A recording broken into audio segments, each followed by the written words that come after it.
And we're live. I bet Adam Sandler feels that way. I bet that's why every like 2 or 3 years he makes another like good fucking movie. Like, come on, guys, look! I did another one. Did you see what was that Gems movie he made? Forgotten Gems or Uncut Gems? Did you see Uncut Gems? I did. Was it good? So good. It's so Really? good because Adam Sandler's a good fucking actor. And Yeah.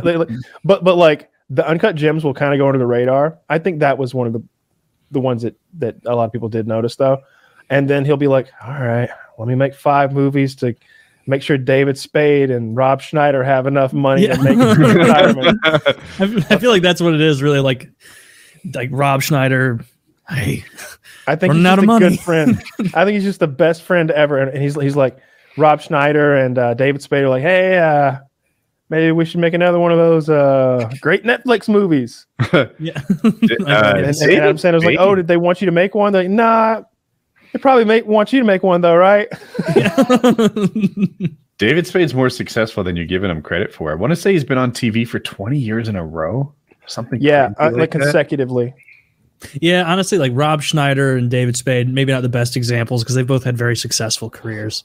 Yeah, but Adam can like make, and we watched one of his movies when we were out there, and it was actually good. I'm embarrassed to say. They were like, "No, we got to watch it. We got to watch it." I was like, "I really don't. Come on, it's good. I promise." And I was like, "All right, fine. It's not going to be good." And it was good. Like What was it called? It was a new movie with Adam Sandler and David Spade, where they like steal these guys' identities they've got these dead bodies at the morgue, and Adam Sandler's character like works at a morgue as a janitor or some shit, and basically he steals 2 dead corpses' identities because he thinks their lives will be better than him and David Spade's lives, and he wants to like basically steal dead people's identities, which when you think about it kind of is a victimless crime, you know, like steal a dead person's identity. And but they accidentally steal the identities of these guys who are like tied up in like some. Again, I was high, so I don't remember the specifics, but like some mob shit or something like that. Like people are getting killed left and right, and it ended up being pretty funny. It was pretty good. I mean, on the Uncut Gems thing, like him playing in a serious movie, Or Punch Drunk Love. I haven't seen Punch Drunk Love, but I Ooh, really it's real liked good. Uncut Gems. The whole entire movie is like high. Philip Seymour Hoffman's in It's Punch so Drunk high Love. tension. Oh, well, I'll watch that. He's one of my favorites. So the premise of Punch Drunk Love is basically Adam Sandler's character is like, what if Bobby Boucher existed in a more grounded universe that's less silly? Because you know the Waterboy universe is inherently silly in lots of ways. But like, what if that type of character existed in a much more grounded reality, like maybe 1 degree off of regular from ours? And what you have is a mentally ill 35-year-old man played by Adam Sandler who like breaks into like extreme acts of awkward violence, and he clearly has some sort of social disorder of some kind. Like his sister is just like, why can't you just be normal? What is this? Why have you shattered the sliding glass window at our lovely house party? Why have you ruined everyone's evening again? And he's wearing this weird blue suit. And as you watch it, like, especially if you've seen it multiple times, you're like, how many days have passed? Because he's still wearing that suit. And because it's such an odd suit, it's a very bright blue that people keep commenting on it. Like, hey, that's a sharp suit. Thank you. I just got it. And it just keeps happening day after day because he's wearing the same goddamn suit. And like to like sort of summarize like the rest of the 90 minutes, falls in love with a woman.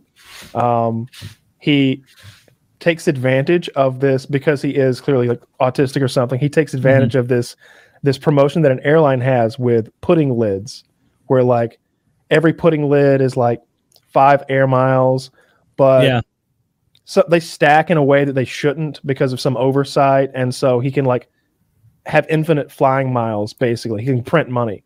And all of a sudden, inexplicably, things get very, very violent. And you're like, with the airline? Oh yeah, this is Bobby Boucher, of course. He'll just go crazy and go incredibly violent, but it's grounded violence, so it's really dark.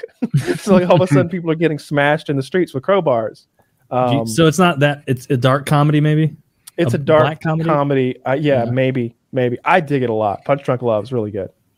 It's I'm not going to spoil the ending or really any of it. Philip Seymour Hoffman has a cool role, and he has a really intense scene with Adam Sandler. I think it's a good movie. It's worth watching. Sandler's a really good actor, but he's just been the way he makes $100 million is by being a clown. Yeah, and I mean, why be a good actor that often if you can make $100 million duncing around? Yeah. I bet. I don't know what the numbers on like movies like Punch Drunk Love are and Uncut Gems, but I bet they pale in comparison to like whatever that Netflix deal he did. He did some sort of like 3, 4, 5 picture deal where he'd make like, that many movies for Netflix and they'd be Netflix exclusives. And it was hundreds of millions of dollars. Yeah. Well, he's incredibly popular. I Googled David Spade and Rob Schneider's net worth, 60 and 12 million. Now those things are never accurate, but assume they're ballparking. They're okay. Yeah. They're not hurting, but I bet they're happy when Adam's like, "Hey, y'all want some more?" Yeah.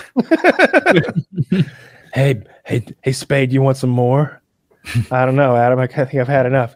You want a little more, don't you? I wonder what Adam Sandler's worth. Oh I'm gonna guess maybe even close to Jerry $650 million. You went high. I was gonna guess 100 million, but 420. According to this thing, it's good. It's a good amount. It's a huge amount of money. Yeah, you're solid for the rest of your life. You can't possibly spend that much. Wealth. Your kids will be wealthy. You can divide that in 4, and they're all. And he's not done. He's a young man. Like he's like 50. Is he? I thought he was older than that. 47, something like that. Adam Sandler. Yeah, he's 55. So he's still got a lot of years left in him to rake in some dough. Yeah. He's going to play more 8th graders who are unusually large. He could play. He could do the remake of Big. I'd be okay with that. I want to see him be a small boy. What I really want to see is like him do some movies like Nick Cage is doing. These like tiny independent films that are really violent. I think that's how I like him. I'd like to see more of that. Or Nick Cage comes from a super wealthy family, like. Right? Coppola, right? Yeah. He's one of the Coppolas. So maybe I don't know if it's a super wealthy family. Obviously, super influential in Hollywood. Yeah, connected family. He has an Oscar, right? Yeah. For what? It's not Leaving Las Vegas, is it? We've looked this up before, and I've forgotten since. It's won it for what role? Leaving Las Vegas. Yeah. Okay. The movie's good, but it's so depressing. What year he won? Was it a best supporting actor or was it like actor in a leading role? Oh wait, it's an Academy Award. Yeah.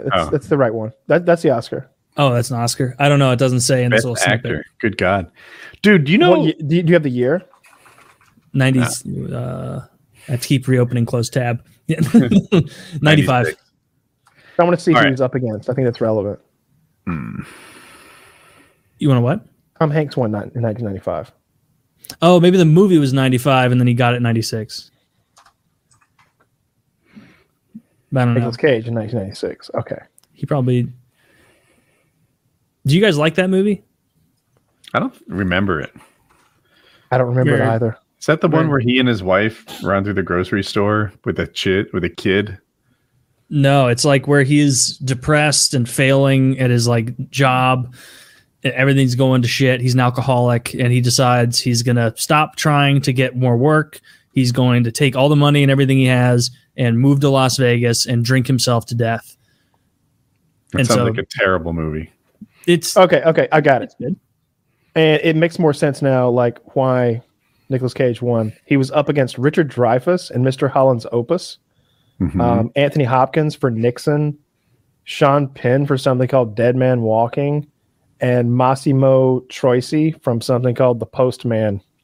So it was just a year where there wasn't much. Yeah. But he still won it. Yeah, he still got one. So good for him. Do you think actors care that much about that shit? Yeah, I bet some of them do. I think it's a big pay bump as well. Kevin Spacey won for the supporting actor that year for Usual Suspects. Another great movie I need to rewatch. Great actor. Yeah, I think they care a lot. Great man. Great man. He's a great man. I dare you to point to half a dozen reasons he's not horrible. Best damn Boy Scout leader this side of the Mississippi.